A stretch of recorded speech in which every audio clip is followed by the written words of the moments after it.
manhã de quinta-feira, como anunciado, estamos recebendo então aqui o promotor da comarca de Itaió, Dr. Leandro Garcia Machado, e também a presidente do Conselho Municipal dos Direitos da Criança e do Adolescente, Indianara Seman, falando sobre o Fundo para a Infância e Adolescência, o FIA. Nós, a cada 2 semanas, recebemos a visita então, do nosso promotor, Dr. Leandro, para falar sobre vários assuntos relacionados à nossa comunidade. E hoje ele trouxe então a Indianara também para falar sobre o FIA, o Fundo da Infância para a Infância e a Adolescência. Mas, como de costume, sempre ao abrirmos a entrevista, vamos saber então sobre as novidades do Ministério Público aqui em Itaió, as informações relacionadas então à nossa comarca. Doutor Leandro, mais uma vez uma satisfação recebê-lo.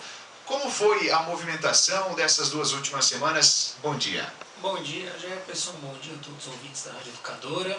Olha, a motoria nessas últimas 2 semanas esteve até mais tranquilo, mas continua aí as questões eleitorais, os desdobramentos, as impugnações que fizemos, as apresentações, manifestações do Ministério Público. Essa semana tivemos, analisando 2 ações apresentadas por coligações adversárias em Rio do Campo e em Salete, e nos manifestamos favoravelmente, em parte, a essas 2 impugnações, essas 2 ações, numa aí por conta de excessos, de gastos com publicidade, lá em Rio do Campo, por parte do prefeito Rodrigo Braz. Ele tentou gastos aí, dependendo da conta aí, pode chegar a 100% do valor que foi empenhado nos últimos 3 anos. Refere a legislação, então a gente entende que deve ser cassado seu registro. E também em Salete, novamente com relação à candidata eleita, a Chica, também nos manifestamos aí por relação a uma alegação de abuso do poder econômico. De fato, entendemos que a ação ali caracterizada, estava aprovado ali o abuso do poder econômico, e pedimos também a cassação do registro dela. Tá certo. Doutor Leandro, sobre o assunto de hoje, o Fundo para a Infância e Adolescência, o FIA. O que é este fundo, quem administra e de onde vêm as verbas? Então, é uma satisfação poder vir aqui hoje, junto com a Indianara, que é a presidente do Conselho Municipal dos Direitos da Criança e do Adolescente. Desde que cheguei aqui na comarca, me preocupo com essas questões envolvendo a infância, porque merece um tratamento prioritário, conforme preconiza a lei. E desde que a gente começou a conversar, eu e a Indianara, a gente procurou ver a situação do fundo e tentar regularizar. Até para mim foi uma surpresa quando eu fui fazer a minha declaração de imposto de renda, queria fazer a doação para o fundo naquela oportunidade, agora em abril de 2016, e não estava o fundo cadastrado. Então a gente começou a correr atrás, a Indianara principalmente, que organizou isso, e hoje nós implementamos o fundo.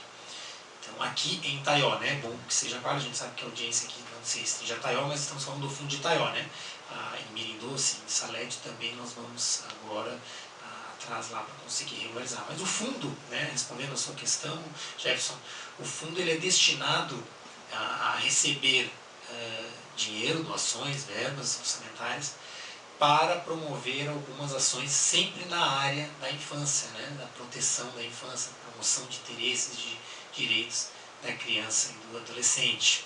Quem administra esse fundo é o Conselho Municipal, que é um órgão formado por representantes da sociedade, representantes de órgãos governamentais.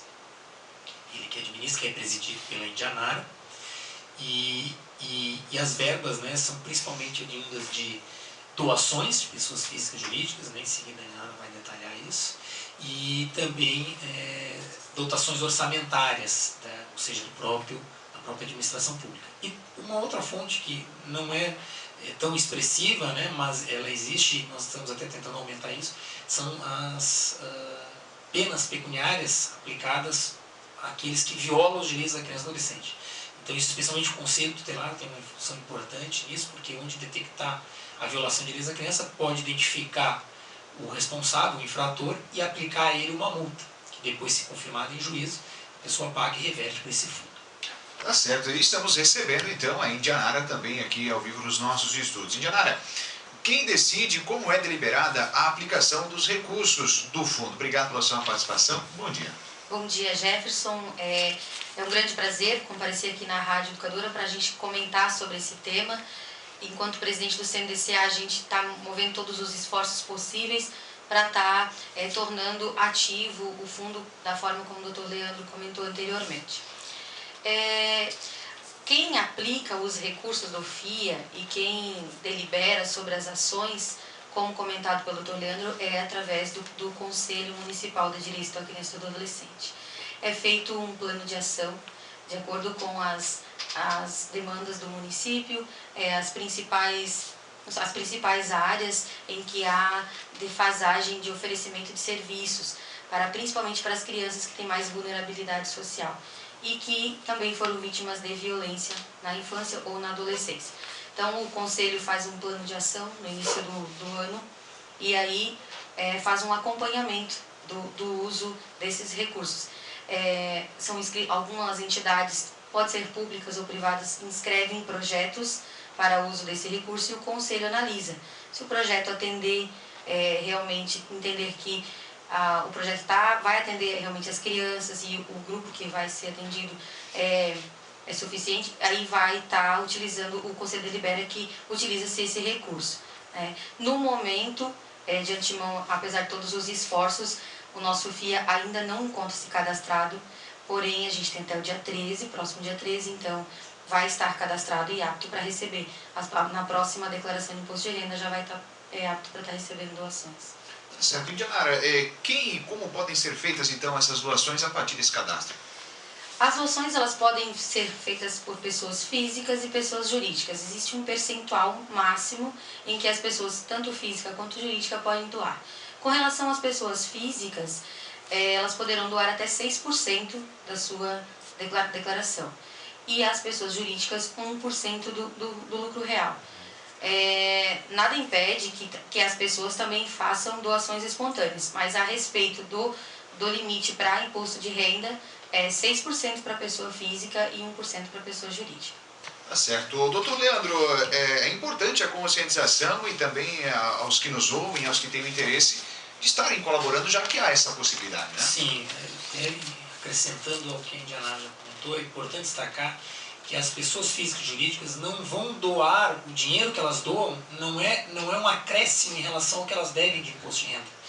Então, ou seja, se desconta do valor devido ao imposto de renda esse percentual. Então, se a pessoa deve pagar para o imposto de renda R$100, né, a título de imposto de renda, a pessoa física pode descontar R$6 e recolher. Então, ela transfere para Brasília, para o governo federal, R$94 e deixa R$6 aqui no fundo da sua cidade, para ser investido com as crianças ou adolescentes da sua cidade. É a mesma coisa a pessoa jurídica. Então, se deve 100, ela vai poder pagar 99 para o governo federal e R$1 aqui para o nosso fundo. Então, isso é importante destacar, porque as pessoas não vão gastar mais, elas já vão pagar o imposto de renda. Então, que deixa uma parte desse imposto de renda aqui, diretamente. E importante também destacar, não é um dinheiro que vai para o cofre do governo municipal. Né? Não vai gastar em outro, não vai poder desviar a aplicação dos recursos. Ele é até a prefeitura, ela administra apenas a contabilidade do recurso. Né? Mas quem decide onde aplicar, quem gere esse recurso, quem fiscaliza a aplicação desses recursos, é o Conselho Municipal da Criança e Adolescente, sob a supervisão, inclusive, do Ministério Público e do Poder Judiciário. Tá certo. Indianara, você como presidente, né, do Conselho Municipal dos Direitos da Criança e do Adolescente aqui de Itaioba, qual que é a tua avaliação a respeito dessa parceria do Ministério Público com o CMDCA? Com certeza, a gente avalia de forma positiva, a partir dessa parceria em que a gente tem forças para atuar nessa área e, consequentemente, está, de certa forma, pressionando o Poder Executivo no incentivo a deliberar recursos para essa área da infância e adolescente. Porque quando órgãos estão unidos, tudo é mais fácil de acontecer. E a presença do Dr. Leandro é efetiva, ele está sendo efetivo nas nossas ações, em reuniões do Conselho, em conscientização e até em orientação, para a gente ficar um pouco mais preparado para estar recebendo uma possível demanda de doações. Né? Só para ainda ressaltar, não há nenhum ônus para o doador, só vantagens. E principalmente para empresas que doam para o FIA, essa empresa passa a ser destacada como uma empresa socialmente responsável. Então isso só traz boa visibilidade para quem faz. E doando para o município, tanto a pessoa física quanto jurídica, ela vai saber onde o recurso está sendo utilizado. Pode acompanhar diretamente, pedindo relatórios do conselho, se realmente foi utilizado para aquilo ali, para a função específica. E se doar para Brasília, isso, a fiscalização é um pouco mais difícil, né? Tá certo. Indianara, para finalizarmos aqui, eu quero te agradecer pela participação e parabenizar também por essa dedicação, né? Porque a gente sabe o quão difícil é esse trabalho, né? Ainda mais agora em parceria com o Ministério Público, a gente ajuda também no que nós podemos aqui através da Rádio Educadora. Dizer que os microfones estarão sempre à disposição, tanto para falarmos sobre o FII ainda, sobre essa questão do cadastro e outros assuntos relacionados então a esse conselho, Indianara. Muito obrigado pela tua participação. Tá certo, a gente que agradece e com certeza no momento em que fizermos a divulgação para a conscientização da comunidade, a gente quer contar novamente com vocês para que levamos as informações para a comunidade de como doar. Tá certo, obrigado mais uma vez, Indianara, e também estendo os agradecimentos ao Dr. Leandro, nosso promotor da comarca.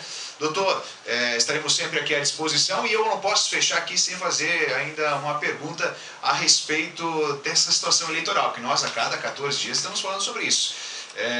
As coisas ainda não pararam, né, doutor? O pessoal acha que a eleição acabou, mas não acabou ainda, né? Não. Eu falei no início, tem algumas ações em curso ainda que vão ser decididas.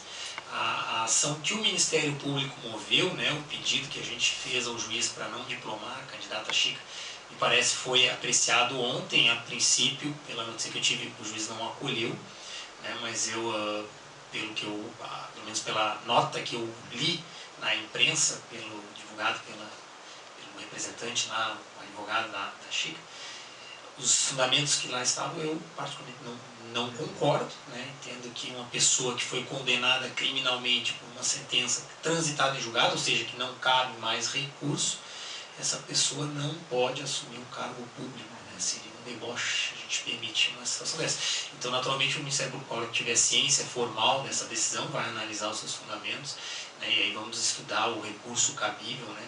Ou mesmo aguardar talvez a diplomação e aí ajuizar lá o chamado recurso contra a diplomação mesmo. Tá certo, doutor. E sobre as investigações de possível compra de volta em Itaió também segue, né? Segue. Estamos agora recebendo as prestações de contas para daí poder eventualmente detectar aí algum desvio aí nessa captação de recursos na destinação deles. Tá certo, doutor. Para o senhor finalizar também gostaria de agradecer mais uma vez e daqui a 2 semanas estaremos novamente trazendo outros assuntos da nossa comunidade. Muito obrigado. Obrigado, Jefferson, mais uma vez. Obrigado à Rádio Educadora por esse espaço. Estamos sempre à disposição, né?